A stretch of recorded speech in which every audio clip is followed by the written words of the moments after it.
یو خوب. د شپې 2 بجې دي. زرغونه خوب ویني. لوی تالار، له خلکو ډک، جګ بوټونه، اوږد کمیس، تکې سرې شونډې، لنډ ویښتان. دا د سټیج په سر ولاړه سندره بولي او خلک یې ورسره تکراروي. د خیال رنګینه دنیاګۍ له ماشومتوبه په زرغونې مهربانه وه. د خوبونو آسمان د زرغونې د خوښې آسمان دی، پراخ او بې سرحده.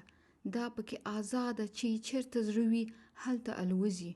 د خیال په دنیا کې قوانین نه وي، حدود نه وي، ښه او بد هیر وي.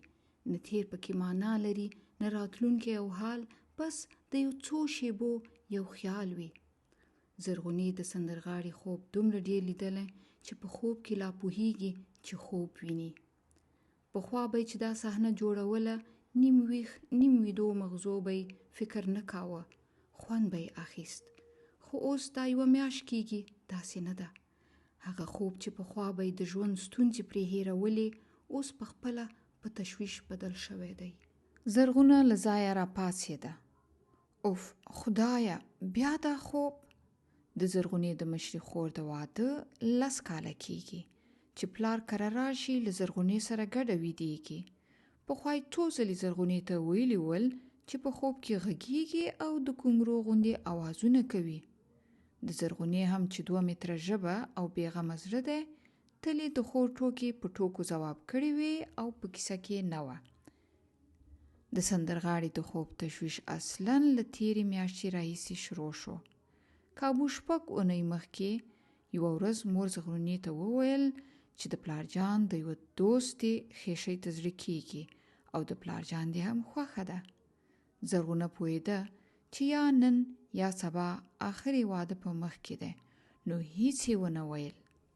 دا تیر کال د کابل پوهنتون د پښتو ادبیاتو له څانګې فارغه شوه او تر اوسه یې داسې کار نه دی موندلی چې د پلار، ورور او ټول قوم په اصولو دې برابر وي. هسې هم د دوی په خاندان کې تر اوسه چا د لور معاش نه دی اخیستی، نو د دې پلار به ولې ورته په تمه وي. تیره میاشت یې د زرغونې دستمال ورکړ. دا خپل کوژدن چندانې نه پیژني. عکس یې لیدلی او دومره یې اورېدلي دي چې د ښې کورنۍ دی. پوهنتون یې لوستی، کار لري او رښتیا چرسي او بنګي هم نه دی. د مشرې خور له واده وروسته زرغونې خپله کوټه چې د کور د بسترو خونه هم ده، له بل چا سره نه ده شریکه کړې. دا تیر 10 کاله یې بېغمه خوبونه لیدلي دي. زرغونه دې تصور چې له یوه پردي سره به تخت شریکوي او بیا به نیمه شپه په خوب کې غږیږي او د کنګرو غوندې اوازونه به کوي، پریښانه کړې ده.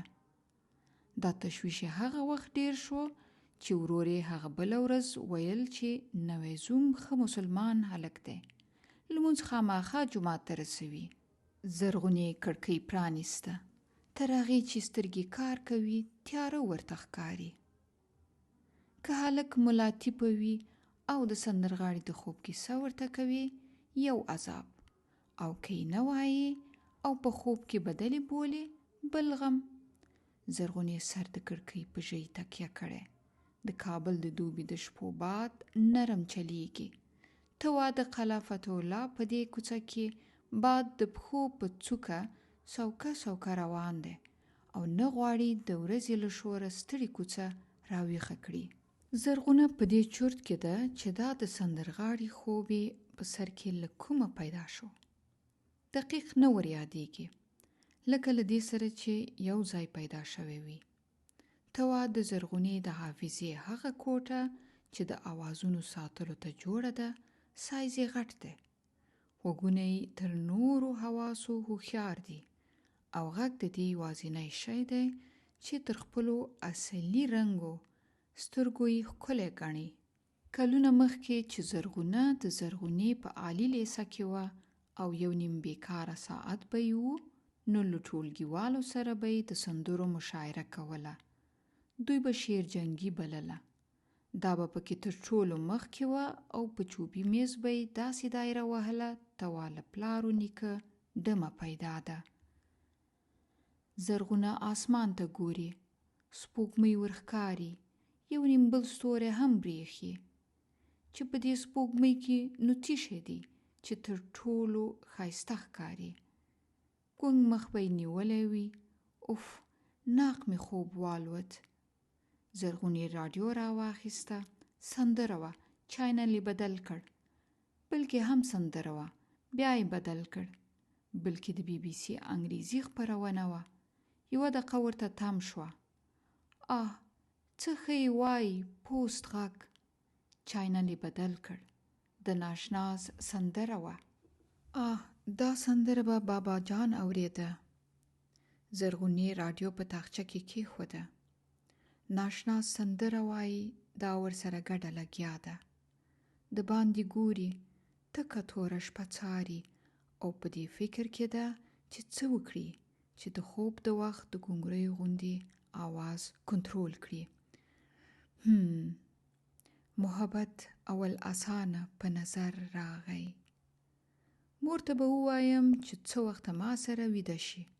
که مې خوب کې آواز لوړېده، راویښه مې دې کړي چې 3 دفعې بې خوبه شم، په 4م ځل به په خپله مسلمانه شم. د کابل یوه کوڅه غلې ویده ده. یوازې شپه، سپوږمۍ او زرغونه ویښې دي. او یوې راډیو ته په دې نیمه شپه کې د ظاهر شاه د وخت ناشناز ورپه یاد شوی. د فرهاد د تیشې وار مې پر سر راغی. په آخر کې مې نصیب خو نیزیګر راغی.